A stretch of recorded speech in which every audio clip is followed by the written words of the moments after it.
Bonjour à toutes et à tous.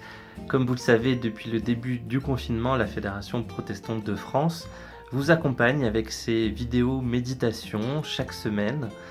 Et aujourd'hui, en ce temps de déconfinement qui commence, c'est le pasteur François Claveroli, président de la Fédération protestante de France, qui vous propose une réflexion à partir du texte biblique et notamment de ce verset de la lettre de Pierre.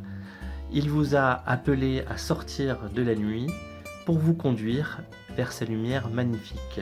Et en fin de vidéo, vous retrouvez comme d'habitude Odmile Lopez, responsable de la communication de la Fédération protestante de France, qui partage avec vous les grandes informations du protestantisme français. Je vous souhaite un bon visionnage. Voici une brève méditation pour ce dimanche et pour ce 11 mai attendu et redouté, celui du déconfinement. Voici quelques mots de la Bible. Vous êtes le peuple que Dieu a choisi pour annoncer les grandes choses qu'il a faites. Il vous a appelé à sortir de la nuit pour vous conduire vers sa lumière magnifique. C'est un texte du Nouveau Testament, c'est un texte tiré de l'épître de Pierre. Oui, le temps est bientôt venu donc de sortir de chez soi librement, prudemment, de mettre le nez dehors pour sentir le printemps, après la longue nuit de confinement dont nous nous souviendrons longtemps dans les couples et dans les familles, des couples et des familles avec des enfants en bas âge, avec des ados ou des jeunes adultes qui viennent de vivre une aventure impitoyable et parfois violente, parfois heureusement tellement drôle, celle de la proximité obligatoire, celle du repli sur soi, de la sociabilité polie, mais contrainte, qui finalement ont fait grandir chacun en sagesse et en intelligence.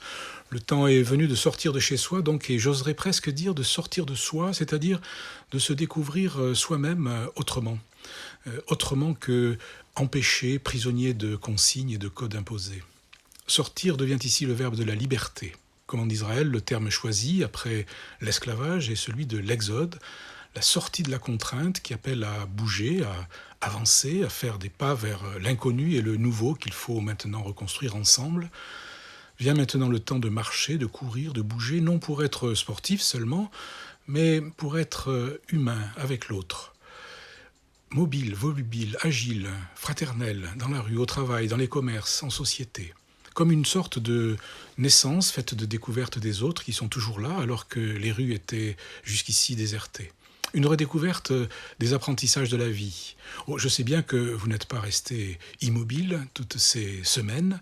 Bien au contraire, je sais que vous avez fait 1000 choses, que vous avez inventé des relations nouvelles, que vous avez inventé des cultes, des prières, des liturgies. Je sais que vous vous êtes même étonné de tant de dynamisme. Je sais que vous avez fait preuve de résilience et de créativité. Il faudra même qu'on en parle dans quelque temps pour en tirer les plus beaux enseignements. Mais je crois que nous devons aussi ne pas oublier que nous avons par ailleurs entendu des cris de douleur, car beaucoup ont souffert, beaucoup se sont mobilisés, beaucoup ont risqué leur vie, leur santé, beaucoup ont pleuré, beaucoup sont désormais dans le deuil et dans la solitude, et beaucoup attendent une visite, un appel, un message.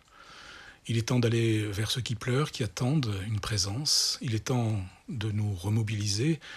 Mais voyez-vous, s'il nous faut bouger, nous qui sommes en bonne santé, il est aussi extraordinaire que même ceux qui sont fatigués, épuisés, même ceux qui sont dans le deuil, sont appelés à sortir eux aussi. C'est qu'un chemin est ouvert pour tous, et pas seulement pour certains. Il est possible de recommencer à vivre, de se tenir ensemble à table, de se parler, de se voir, vivants et souriants. Sortir, c'est le mot de la liberté, je disais, mais c'est aussi le mot de la vie. Sortir du tombeau, sortir de l'enclos, de l'appartement, sortir de la prison, de nos renfermements, sortir de la tentation du glissement. Jeunes et vieux, bien portants et malades, croyants et pleins de questions sans réponse, je vous vois venir, vous allez penser que je suis en train de vous faire croire que le déconfinement serait une sorte de parabole de la résurrection. Vous allez peut-être penser que le temps de la sortie, à l'image de celle de la sortie de l'esclavage d'Égypte, pourrait se dire comme une sorte de prédication optimiste sur le thème « Nous allons vers un mieux, soyez positifs, tout va bien aller ». Pas du tout, je veux juste vous dire 2 mots. L'homme et la femme sont faits de chair et de transcendance. Rien n'oblige personne à penser sa vie comme si son horizon était barré par un néant. rien n'oblige à penser sa vie exclusivement sur un plan que j'appellerais le plan horizontal, biologique, cellulaire. Et rien n'oblige non plus à penser sa vie sur un plan vertical en invoquant Dieu comme si tout était écrit d'avance, promis aux destinées célestes. Ce que je veux dire, c'est qu'au croisement de ce plan horizontal et de ce plan vertical se trouve exposé et comme livré sans défense une dimension, une autre dimension, celle de la profondeur de nos existences. Cette dimension de la profondeur de nos vies, c'est celle-là que Christ vient rencontrer. Il n'attend pas que vous soyez morts et enterrés, et il n'attend pas que vous soyez au ciel. Il vient aujourd'hui même, dans la profondeur de vos questions et de vos insondables détresses, pour vous accompagner tel un mystérieux visiteur de nos vies. Il vient pour nous sortir de nos détresses, il se tient debout dehors, et il nous attend, il nous interroge au plus profond de nous. Où es-tu ? Qu'as-tu fait ? Que vas-tu faire de ta liberté ?